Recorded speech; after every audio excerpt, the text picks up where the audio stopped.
Hello friends, मैं हूँ Aditi waste Bengal से। आज के एक रिवर्स एलिमेंट आपको बॉक्स में बना के दिखाऊंगी। तो प्रथम में बॉक्स ले लिया उसके लिए, और तारपरे एक साइड में एक रोज आँक दिया।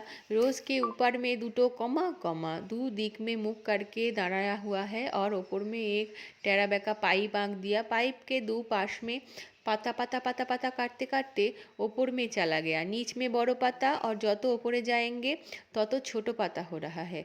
ऐसे ही सेम अन्य साइड में लेकिन उल्टो करके काट दिया, माने যেই दिक में रोज आँका था এই दिक में সেটা না करके পরের বা মানে মাঝখান में ওপর तरफ रोज आँक दिया। এবং ওই কমা देकर ওই पाइप देकर फिर पाता पाता पाता पाता বড় পাতা से ছোট পাতা ওপরে चला गया।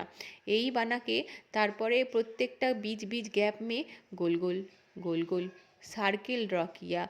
थोड़ा सा मीडियम हाइट का सर्किल, माने मीडियम साइज़ का सर्किल बनाना है, बेशी छोटो नहीं बनाना, नहीं तो डूब जाएगा मेहंदी के अंदर।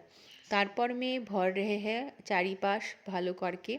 এই ভরার डिजाइन होने के बाद ये थोड़ा सा मैंने फूल फूल में और कॉमा में थोड़ा सा डिजाइन, और जो पाइप आँका था वही पाइप में भी थोड़ा डिजाइन दे दिया।